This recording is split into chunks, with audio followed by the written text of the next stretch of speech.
nem passar do horário, mas por gentileza, abra sua Bíblia em Atos dos Apóstolos, capítulo de número 9.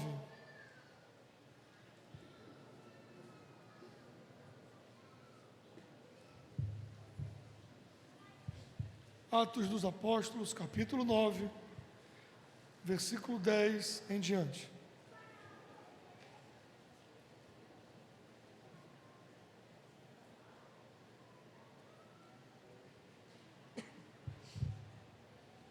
Diz assim a palavra do Senhor. E havia em Damasco um certo discípulo chamado Ananias. E disse-lhe o Senhor em visão: Ananias. E ele respondeu: Eis-me aqui, Senhor.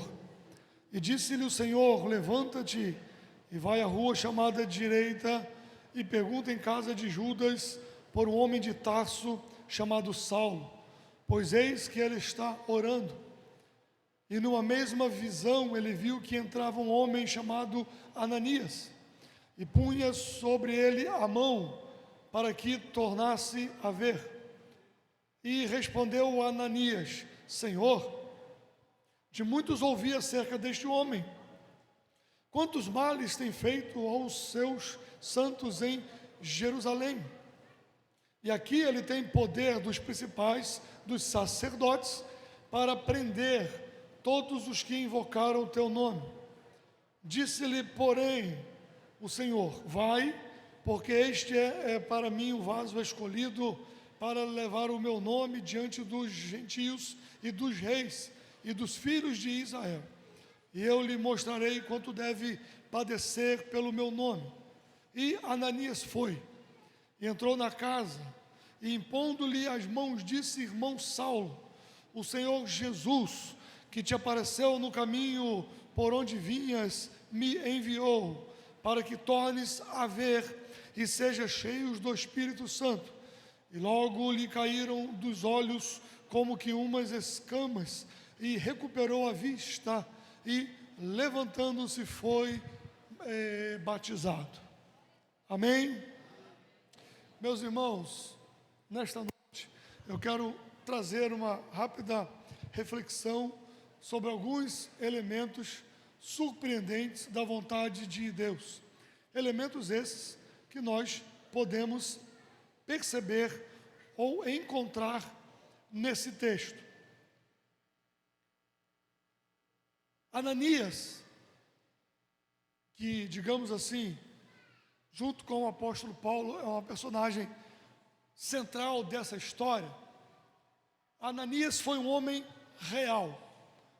Isso aqui não é uma invenção, não é um sonho que Lucas teve, não é uma parábola, não é uma invenção, mas é uma história real. E os envolvidos nessa história foram pessoas que eram reais e que existiram em um tempo determinado por Deus na história. E Ananias, ele era um homem real com uma missão surpreendente. Ananias era um homem com uma missão surpreendente.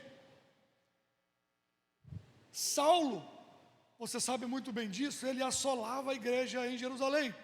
Saulo, a Bíblia nos diz, e Lucas nos conta essa história, que Saulo consentiu na morte de Estevão, que Saulo autorizou a morte de Estevão, e que as vestes de Estevão foram postas aos seus pés. Muito possivelmente, embora a Bíblia não cite o nome de Saulo, mas muito possivelmente ele estava presente quando Pedro fez o seu discurso perante o Sinédrio, e que Gamaliel se levanta de uma forma surpreendente, o tutor intelectual de Saulo, o homem a quem Saulo devia as informações que ele recebeu, e ele vai dizer que foi educado aos pés de Gamaliel, um dos judeus mais cultos da sua época. E Saulo possivelmente estava assistindo o discurso de Pedro, e o discurso de Pedro foi na mesma intensidade, ou talvez mais forte ainda, do que o próprio discurso de Estevão, que levou Estevão à morte. E a Bíblia narra essa história de Pedro e que houve um grande alvoroço no Sinédrio. Então Gamaliel se coloca de pé e ele diz: olha, irmãos, se for de Deus, essa obra não poderá ser interrompida. Se Deus estiver nesse negócio, não se pode parar. Então, em outras palavras, ele disse: deixa seguir e vamos ver o que acontece. Eu fico imaginando Saulo presente naquela reunião, angustiado, já que já tinha autorizado a morte de Estevão, e ver o seu líder, Gamaliel, o seu professor, de certa forma, impedir que Pedro tivesse o mesmo destino de Estevão. E na sequência dessa história, no capítulo de número 9, Lucas começa o capítulo 9 dizendo: e Saulo, respirando ainda ameaças e morte contra os discípulos do Senhor, dirigiu-se ao sumo sacerdote. Então ele foi a autoridade maior que se tinha dentro daquilo que ele fazia como zeloso pela lei judaica. Ele vai ao sumo sacerdote e pede autorização para prender, para ir nas sinagogas, a fim de que se encontrasse alguns daquela seita, quer homens, quer mulheres, os conduzisse presos a Jerusalém. Então Saulo se levanta, pega essas cartas do sumo sacerdote e vai para Damasco. Damasco estava a mais ou menos 160 quilômetros de Jerusalém. É muito possível que os cristãos existentes na cidade de Damasco talvez se sentissem tranquilos, porque estavam distante da polícia religiosa de Jerusalém e distante dos braços de Saulo, que assolava a igreja. Mas não mais do que de repente, Saulo amplia a sua ação, saindo de Jerusalém e se dirigindo a Damasco, 160 quilômetros mais ou menos, distante de Jerusalém, para fazer as arruaças que ele fazia em Jerusalém, para que ele entrasse nas sinagogas, descobrisse os judeus que haviam se convertido ao cristianismo e pudesse levá-los ao tribunal em Jerusalém. E é nesse caminho, respirando ameaças contra os cristãos, que Paulo vai para Damasco e tem o encontro extraordinário com Jesus Cristo, o Filho de Deus. Para Saulo era um dia qualquer que ele estava cumprindo a sua vocação, mas Deus havia marcado especificamente aquele caminho para se encontrar com Saulo. Eu não sei por que não foi em Jerusalém.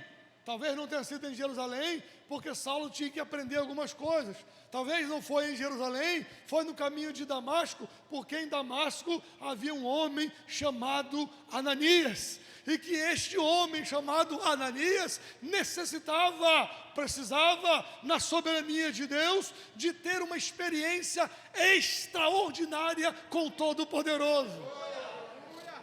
Porque Ananias, sendo um homem real, e embora a tradição identifique Ananias como bispo de Damasco, e aí eu tenho minhas dúvidas, porque nem bispo existia naquela época ainda, nem a igreja estava institucionalizada, né? Mas a tradição identifica ele como bispo de Damasco. Mas eu acredito que não, ele era um crente convertido em Jesus Cristo, que estava na sua casa, fazendo o que? Eu não sei, mas de repente, na sua casa, ele ouve uma voz, e é aquela voz que ela não é possível não conhecê-la, não é possível não estremecer diante dela. Ele ouve a voz de Deus que o chama pelo nome, dizendo: Ananias. A mesma voz que ecoa pelas Escrituras, a mesma voz que chamou Samuel, Samuel, Samuel, a mesma voz que vai ecoando nas Escrituras, a mesma voz que ecoou no seu coração, ele trouxe a esta casa de oração.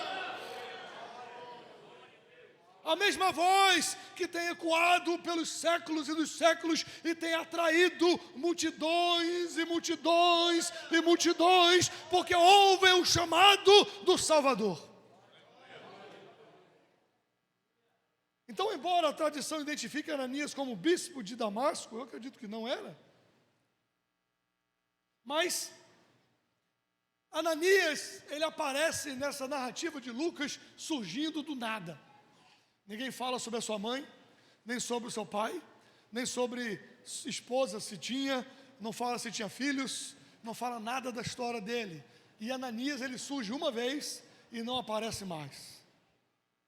Elementos surpreendentes da vontade de Deus. Ananias surge do nada. Tudo que a Bíblia nos diz era que ele era morador de Damasco. Nenhuma reputação o precedia nesse momento da história. Possivelmente era conhecido dos irmãos daquela pequena igreja em Damasco. Mas o que tirou, e esta é a pergunta, o que é que tirou este indivíduo da obscuridade da história? Que 2000 anos depois eu estou aqui em Teresina citando o nome de Ananias. O que é que aconteceu que tirou esse homem da obscuridade e fez o seu nome preencher páginas quentes da Bíblia Sagrada? O que tirou esse indivíduo da obscuridade da história foi uma visão. Não uma visão comum, mas uma visão poderosa, uma ordem divina, dessas que só acontecem uma vez na vida, dessas que Deus fala com você e trata com você, porque tem muita gente que preocupado para saber se vai ser como Saulo, se vai ser como Paulo, como Pedro. Tem muita gente preocupado com esses homens e falam muita coisa de Paulo, mas não estão dispostos a passar pelo sofrimento que Paulo passou. Não estão. Mas poucos estão interessados em ser Ananias. Poucos estão interessados em ter uma única grande visão na vida e de cumprir esta missão. Deus fala com Ananias, ele ouve a sua voz e Deus diz: Ananias, e ele respondeu: eis-me aqui, Senhor. E disse-lhe o Senhor: levanta-te e vai à rua chamada direita e pergunta em casa de Judas por um homem de Tarso chamado Saulo, pois eis que ele está orando. Irmãos, a ação de Deus sobrenatural, ela é inexplicável. Eu não entendo humanamente por que cargas d'água o Deus que guiou Saulo até a casa de Judas não levou logo para a casa de Ananias. Eu não sei, eu não tenho todas as respostas, eu não sei. Eu queria um monte de coisa na minha vida, eu queria que Deus me contasse tudo da minha vida, mas Ele não me conta. Eu não sei nem onde eu vou jantar hoje, né? Não sei se eu janto, né? Olha o inimigo se manifestando, irmãos. Vamos mandar embora o inimigo. Eu não sei todas as vontades de Deus. Eu não sei todos os caminhos que Deus preparou. Eu não sei, mas eu sei que Deus tem um plano. Eu sei que Deus eu sei que Deus está agindo na história da humanidade. E não me cabe saber todos os processos pelo qual Deus age. O que me cabe é me entregar na mão do Todo-Poderoso e dizer: pode soprar que eu vou seguir.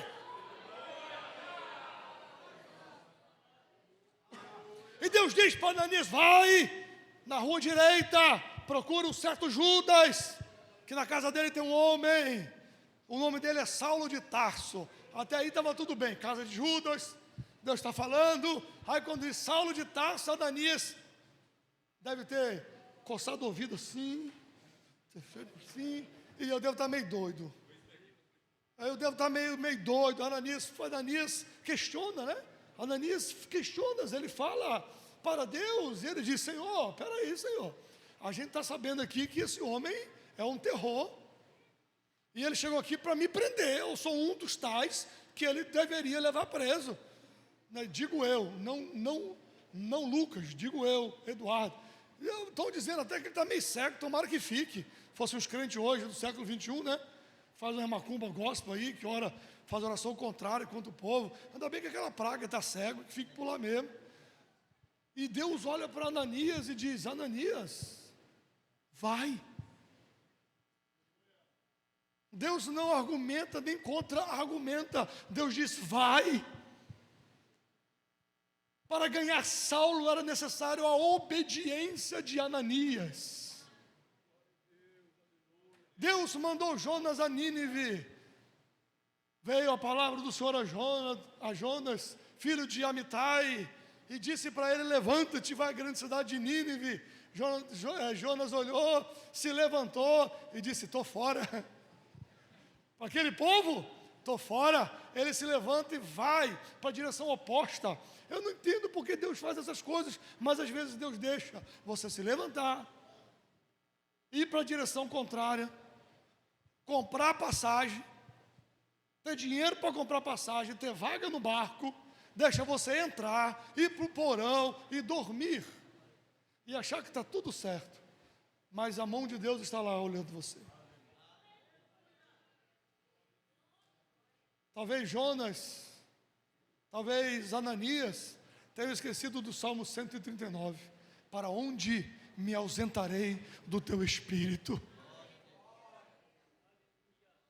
E Ananias disse: Senhor, não daí. Deus disse: vai. Para ganhar Saulo era necessária a obediência de Ananias. E sabe o que isso significa? Significa ou implica fé e confiança absoluta em Deus. Eu não estou pedindo que você entenda tudo, Ananias. Pedindo não, estou mandando. Eu estou mandando você ir, vai. Mas nós queremos entender tudo. Levar Ananias até a casa onde estava Saulo era o desafio. E o que eu destaco aqui, meus irmãos? Eu destaco que o céu não conhece relutâncias. Tem gente que fica imaginando uma reunião no céu, que Deus se reunindo com os querubins, com os serafins, e tenta fazer: olha, a gente tem que ir lá salvar a criação. Aí Jesus se manifesta: Pai, eu vou. Daí é impossível ter acontecido desse jeito, porque não há relutância no céu, não há dúvida no céu. Não é eu não sei se eu vou ou se eu deixo. Não há dúvida. O Cordeiro que foi morto antes da fundação do mundo. Deus não é pego de surpresa. Deus controla todas as coisas. Eu destaco aqui que o céu não conhece relutância. A recusa em obedecer à vontade de Deus é uma reação puramente humana. A recusa de obedecer a Deus é uma relutância nossa, da natureza humana, pecaminosa, ruim, egoísta, que Deus diz: vai, você diz: não vou. Rapaz, tem que ir na casa da dona fulana lá, porque ela precisa ouvir de Deus. Eu vou nada, eu quero que morra. Tem uns crentes hoje também assim, mas aqui em Teresina não tem não. Aí Deus esclarece mais alguns pontos para Ananias. Este é para mim um vaso escolhido, para levar o meu nome perante gentios e reis, bem como perante os filhos de Israel. E Deus segue dizendo que Ele mostrará o quanto que importa sofrer pelo meu nome. Atos 9:16. Eu abro um parênteses aqui, apenas para citar sobre o sofrimento. Esse tem sido o meio escolhido por Deus através dos séculos para domesticar touros raivosos, como disse Charles Swindoll. Deus tem usado o sofrimento para domesticar touros selvagens, raivosos, que são muito o Senhor de si, são fortes, como Saulo. Eu faço, eu pego, eu tenho autoridade, eu vou. Aí Deus diz: espera aí que eu tenho uma gotinha de sofrimento para você. Olha, na igreja que eu estou pastoreando tem um senhor. Ele me contou a história dele. Estou lá há pouco tempo. Esse senhor se mudou para a cidade há pouco tempo. Ele é uma pessoa muito, profissionalmente, muito bem resolvido na vida dele, tem os negócios dele, é um senhor de idade. E ele disse para mim assim: pastor, eu nunca gostei de crente, mas tinha um crente que trabalhava para mim, mas eu não gostava, não queria saber de igreja, nem falar de Jesus, nem nada. E um dia, essa pessoa, antes de ir embora, disse para mim assim: senhor fulano, quando o senhor não prestar para mais nada nessa vida, o senhor se lembra que o senhor presta para Jesus. Quando o senhor não prestar para mais nada nessa vida, lembre-se de Jesus, o senhor presta para ele. Passou. Aquele senhor, os anos foram passando, aquele senhor adoeceu. Depois dessa doença dele, que dificultou um pouco a vida dele, o andamento dele, da vida, ele entrou numa depressão profunda, 6 meses trancado dentro do quarto, deitado numa cama. Os dinheiro dele, as coisas dele não faziam o coração dele se alegrar. E aí ele disse com a boca dele, assim, olhando para o teto do quarto, ele disse assim: eu não estou prestando para mais nada. E aí quando ele disse isso, eu não estou prestando para mais nada, ele viu uma projeção da mente dele, que o Espírito Santo fez com que acontecesse. Ele viu o irmão, naquela história, naquele tempo, dizendo para ele assim: quando você não prestar para mais nada, lembre-se de Jesus, que você presta para ele. E aí aquele homem disse assim: Jesus, se isto for verdade, se eu prestar para você, para Deus, me dê ânimo e me dê força para sair desta cama, porque eu vou para uma igreja e eu vou ser crente. Ele dormiu, ele acordou no outro dia cheio de vontade, de vigor, tomou café, e aí a voz dele dizendo assim: ó, lembre-se que você só presta para Jesus. Aleluia! Quando você não prestar para mais nada, lembre-se, você presta para Jesus. O sofrimento é um caminho, é o cadinho do sofrimento e das dificuldades, é a sala de aula de Deus, onde cristãos aprendem humildade, compaixão, caráter, paciência e graça. Eu não sei porquê, quem é que eu perguntar, quem gosta de sofrer? Ninguém gosta, sei que você seja doido. Tem uma placa aí que é pare de sofrer, né? Que também não é possível, que no mundo tereis aflições. Mas se eu perguntar aqui, quem gosta de sofrer? Se você levantar a mão, eu vou orar por você. Porque saber que tem sofrimento é uma coisa, gostar de sofrer é outra. É outra história. Então, eu não sei, eu não entendo. Mas anos mais tarde, com cicatrizes para provar, e debaixo do acúmulo de pesadas responsabilidades ministeriais, Paulo deu testemunho que o sofrimento havia sido seu companheiro. 2 Coríntios 11, 23 e 28, Paulo vai falar sobre um pedacinho pequeno dos seus sofrimentos. Eu não vou ler porque a hora passa. Eu não compreendo, meus irmãos, irmãs, queridos jovens, eu não compreendo todas as razões pelos quais sofremos pelo nome de Deus.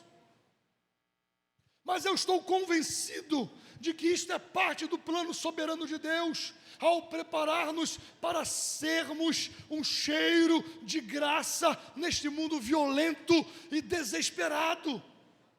E Ananias precisava conhecer esta parte do plano de Deus. Ela não só dava a autenticidade à mensagem, como também fortalecia para dar um passo memorável da fé heróica que ele demonstrou. E aí, a Bíblia, Lucas apenas diz: e Ananias foi. E Ananias foi. Faça um exercício de fé comigo. Não precisa responder e nem falar em voz alta. Troque o nome de Ananias e na sua mente bote o seu. E diga: e fulano foi. E José foi. E Maria foi. Foi para onde? Foi seguir a visão que Deus deu. Foi para onde? Foi cumprir o que Deus falou para você. Pode ser atravessar a rua, Pode ser gritar por cima do muro pelo teu vizinho. Fulano, está em casa? Está tudo bem? Pode ser isso, qualquer coisa. Então Ananias foi. Em algum momento a relutância deu lugar à fé e à obediência. Andou até a rua direita e chegou à casa de Judas. Eu fico imaginando Ananias indo para lá.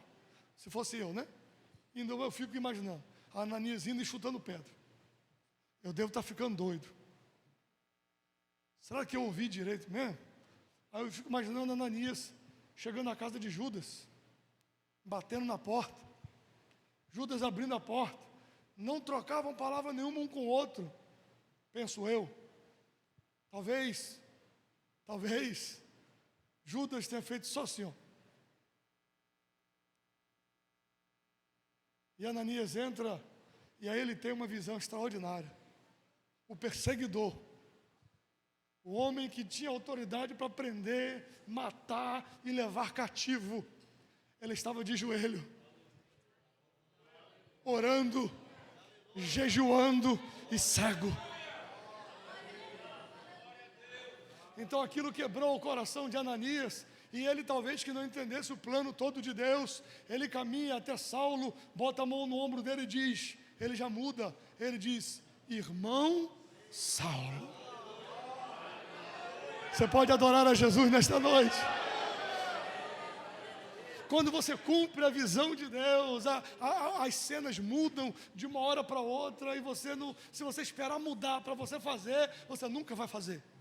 Mas quando você dá o passo de fé e vai seguindo, as cenas vão mudando, e Deus vai mudando a cena e vai cumprindo. Eu tenho um propósito. Irmão Saulo, aquele que lhe apareceu em Damasco, mandou que eu viesse aqui.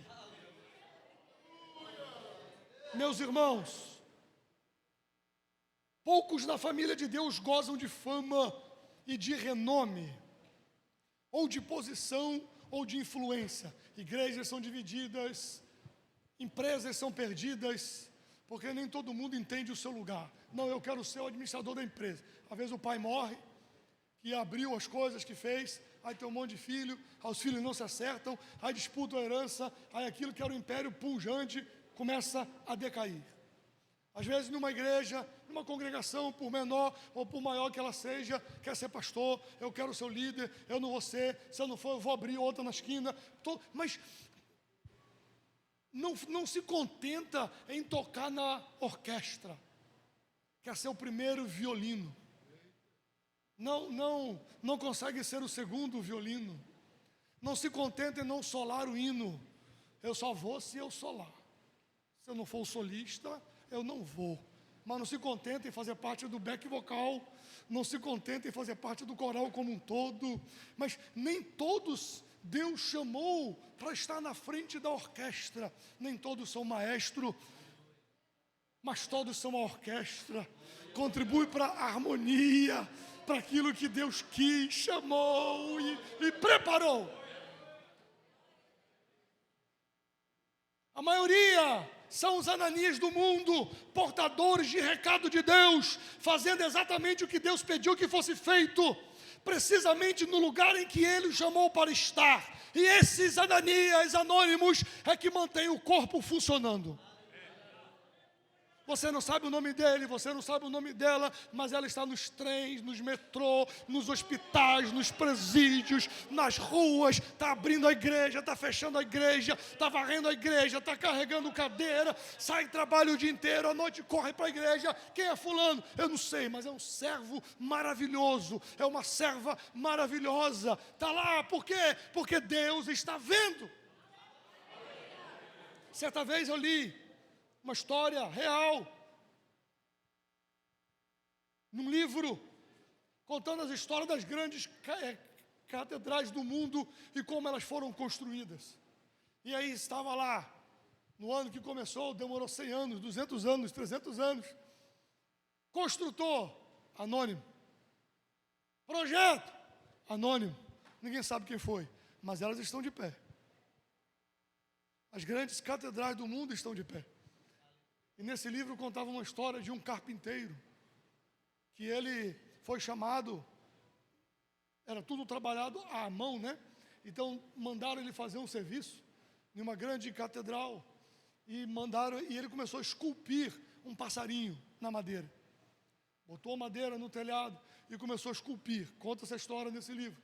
Que aí esse homem, aí o responsável pela obra passou, se fosse o mestre de obra, e disse: fulano, precisa caprichar muito não, porque vai passar um telhado aí, vai passar um tipo de forro, e vai ficar escondido, ninguém vai ver. E aquele homem respondeu assim: mas eu não estou fazendo para que eles vejam, eu estou fazendo porque ele vê. Deus vê. Ninguém me vê, pastor. Deus vê. E talvez você seja um Ananias, uma única visão,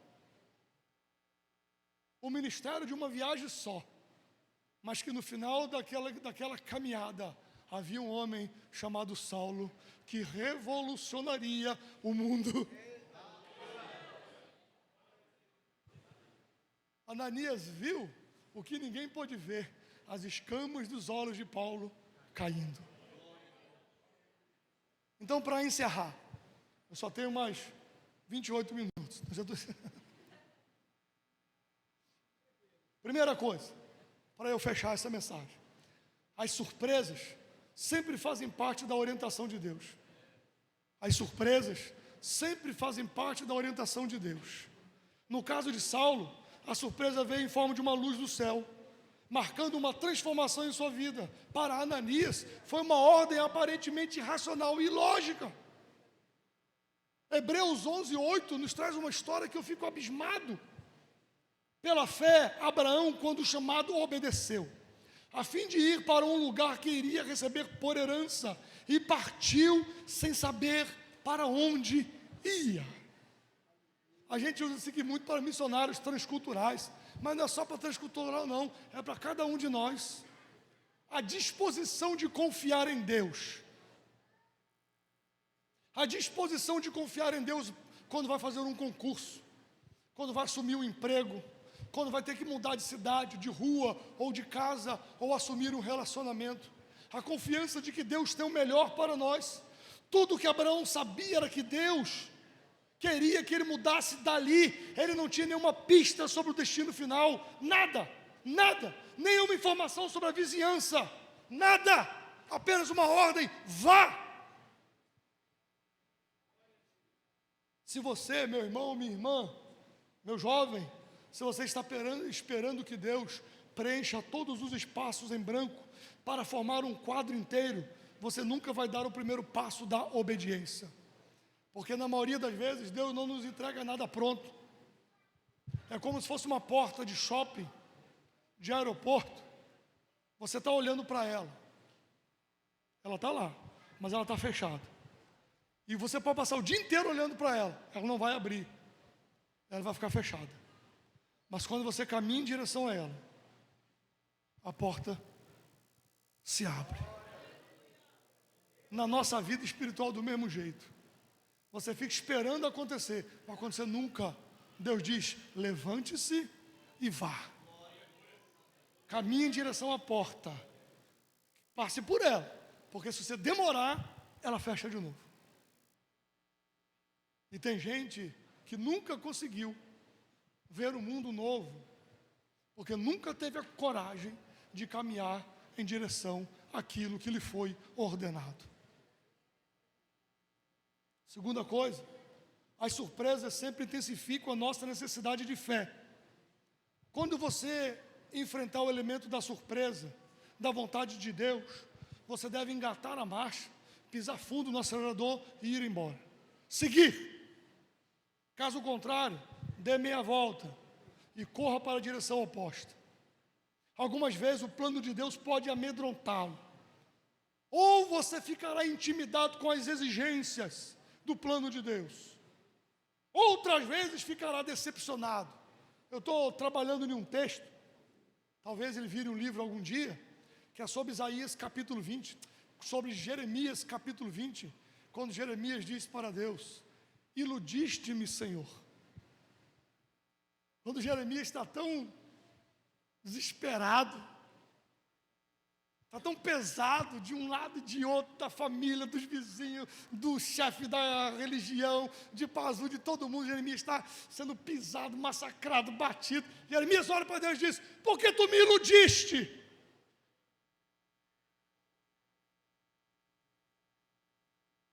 Se você não chegou nesse dia, você vai chegar. Se você não chegou, você vai chegar nesse dia. Que você para, olha para Deus: por que tu me iludiu? Elementos surpreendentes da vontade de Deus. E aí Deus vai falando com Jeremias. E Jeremias, no capítulo 20, ele diz: e quando eu pensei em me calar, era como fogo nos meus ossos. Elementos surpreendentes da vontade de Deus. As surpresas intensificam, as surpresas sempre intensificam nossa necessidade de fé. Algumas vezes o plano de Deus pode lhe deixar aborrecido, intimidado. Por exemplo, Deus diz para você: espere. Aí você diz: irmão, estou esperando esse tempo todo. O povo de Israel caminhou 40 anos no deserto, estava lá a terra, estava tudo lá, estava tudo certo, era só passar para o outro lado. E Deus disse: espere, pare e fica aqui. Mas por que a gente vai parar? Vamos logo. Pare, santifique-se, reorganizem, porque amanhã eu farei maravilhas no meio de vós. Às vezes a gente quer ir em frente e Deus diz: pare um pouquinho. Às vezes a gente quer parar, aí Deus diz: apresse o passo. Moisés, por que tu clamas a mim? Diga ao povo que marche. O difícil é entender. Mas quando nós engatamos a marcha da fé, nenhum desses impulsos irão lhe controlar. A fé o leva a dizer: não posso fazer isso, mas eu confio em Ti, Senhor. Eu não compreendo tudo, mas eu confio plenamente em Ti, então vamos em frente.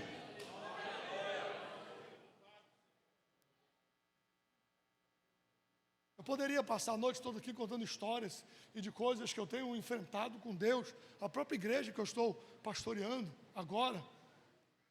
A gente sabia e sentia de Deus, e pessoas falavam conosco que nós estaríamos, que estava terminando um ciclo da nossa vida e estaríamos iniciando outro. Então, botaram a gente em 950 cidades do estado da Paraíba, e eu quieto na minha, meus filhos estudando, minha esposa. Eu estava pastoreando um setor em João Pessoa já há alguns anos, e eu tinha pedido ao pastor: pastor, eu morava na casa pastoral, e eu dizia: pastor, eu tenho meu apartamento, está fechado, pastor. Eu concluí uma reforma dele: deixa eu voltar para minha casa, eu preciso fazer uma reforma na igreja, eu tenho que mexer na laje, eu moro em cima. E ele ficou meio assim, não sei o quê: você está arrumando jeito de ir embora, não vai embora não. Eu falei: não quero ir embora não, deixa eu fazer as coisas que eu tenho que fazer, deixa eu voltar para minha casa. Isso era final do ano de 2022. E ele disse: vá. As coisas que eu tinha, o apartamento era diferente, era menor, tinha outras coisas. Então, nós demos as coisas da casa, vendemos, baratinho, demos para os irmãos, deixamos outras coisas na casa pastoral para quem viesse. E voltei para o meu apartamento feliz da vida, minha esposa com um sorriso aqui. Aí, era uma terça-feira, do mês de fevereiro de 2023. O pastor me chamou junto com os vice-presidentes e disse: Edu, vamos subir ali no gabinete. Eu subi. Aí quando ele entrou, ele passou a chave. Aí eu disse: não foi eu, não sei quem foi, não tem nada a ver com isso. Aí ele: o que foi, menino? Não, porque quando eu entrava na sala e meu pai passava a chave na porta, era a peia que vinha, com certeza. Ah, isso é besteira. Eu estou fechando aqui para ninguém atrapalhar a conversa da gente.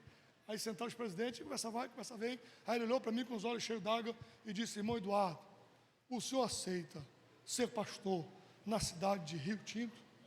Isso era 11h30 da manhã. Aí eu falei: sim senhor pastor, estou às ordens. E aí ele falou assim: pois não, tudo certo então. Chorou, orou: despeça-se da igreja hoje à noite, que na sexta-feira você toma posse. Em 3 dias. Aí eu cheguei em casa e dizia para a Ângela: Ângela,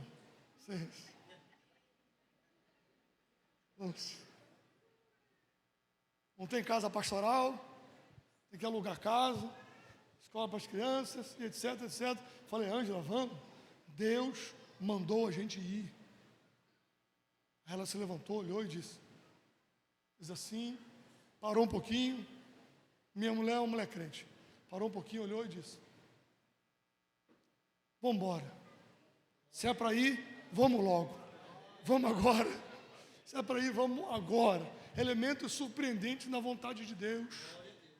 Aí quando a gente vai somando as coisas, a gente vê que Deus já estava falando, já estava mostrando, já estava dizendo, já estava mostrando o povo, já estava mostrando as coisas. Deus tem o controle de tudo. A gente se desespera porque nós somos seres humanos, nós somos falhos, inconstantes, nós temos problema com a fé, mas Deus, nos seus elementos surpreendentes da sua vontade, Ele vai intensificando a sua fé, e nesse intensificar de fé, Ele diz: confie no que eu estou lhe dizendo, porque eu não sou Deus para lhe abandonar.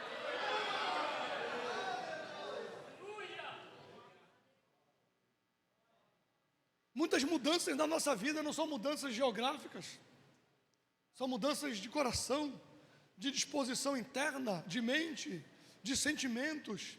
E Deus diz para a gente mudar, e a gente está apegado a uma coisa que está doendo na gente demais. E Deus está dizendo: solta esse negócio, eu tenho um negócio melhor para você. E você não quer soltar, você não quer mudar o sentimento, você não quer perdoar, você não quer estender a mão, você não quer assumir a função na igreja, ou não quer entregar a função que você já devia ter entregue há muito tempo, porque às vezes a gente acha que é dono de banco da igreja, de lugar da igreja, de função da igreja, mas nós não somos dono de nada, nós somos mordomos, despenseiro, só tem um dono, só tem um Senhor, e o nome dele é Jesus Cristo, o carpinteiro de Nazaré, que nos chamou e nos alistou para a sua obra.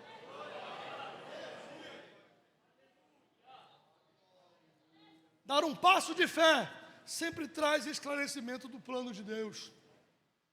Dar um passo de fé. Quando Ananias dispôs aí, Deus foi falando com ele. Um passo de fé vai descortinando aquilo que Deus tem para a gente. Um passo de fé. E quando você ficar sentado, parecendo um desenho animado antigo, só quem é mais velho que nem eu vai se lembrar. Um desenho antigo que tinha um leão e uma hiena. E aí o leão queria fazer as coisas, a hiena dizia: não vai dar certo, não vai dar certo, ou vida, ou azar, por que eu acordei hoje, por que eu estou aqui, por que eu não sei o quê. Quando você fica assim, nesse círculo vicioso de autocomiseração, e Deus está dizendo: homem, levante-se, caminhe, olhe para frente, amplie sua visão, eu tenho coisas melhores para você, abra seus olhos, veja o que eu tenho para você, não se prenda nas coisas dessa vida, tudo passa. Moisés diz que tudo passa e nós voamos. A obediência sempre estimula o crescimento, porque Deus aprofunda as raízes da fé. E eu concluo. Outro dia eu volto para concluir a mensagem, só que eu concluo hoje, agora. Vamos sair um pouco dessa história antiga de Ananias e ver a sua vida hoje. Vamos fazer um exercício de fé. Olhe para a sua vida hoje. Será que há algum medo que está lhe impedindo de dar o próximo passo de fé? Sempre que quando eu prego essas coisas, eu prego para mim mesmo. Porque nós somos desafiados todos os dias, todas as horas, todos os momentos. E nós temos medo. Temos medo de perder a estabilidade. Às vezes não temos estabilidade nenhuma, mas bota na cabeça da gente que a gente tem. Medo do novo, de obedecer, de querer, de fazer o que Deus quer, de seguir o caminho. Está no palácio do rei, mas Jerusalém está em ruínas. Deixa eu ir lá, cuidar dos meus irmãos. Deixa eu sair da minha zona de conforto, que às vezes nem é tão confortável assim. Será que tem algum medo que está lhe impedindo de dar um passo de fé? Talvez o medo do desconhecido ou a incerteza do futuro estão impedindo você de obedecer a orientação divina. Não permita que o dia de hoje termine sem você decidir confiar em Deus. Por mais surpreendente que seja o plano dele, Confie. Confie. Por mais surpreendente que seja o plano dele, confie. Confie. Posso fazer uma oração? Fique de pé, por favor, com autorização do pastor. Eu quero fazer uma oração por você.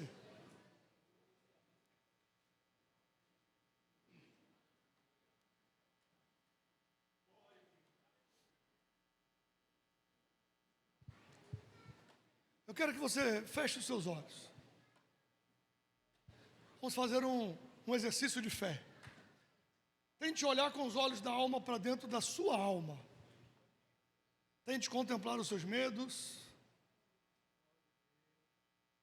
Não espere não prestar para nada. Não espere ser engolido por um peixe. Não espere. Olhe para dentro da sua alma. E veja se tem alguma coisa que está lhe prendendo dentro de casa. E Deus está dizendo, vá para a rua direita. Tem alguém que está te esperando lá. Volte na casa da sua mãe. Resolva o que ficou para trás. Resolva.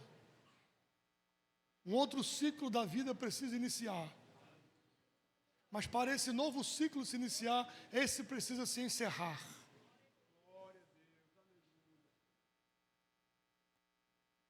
Alguém lhe esperando dentro de casa. Alguém que está orando e jejuando e dizendo, o que será de mim?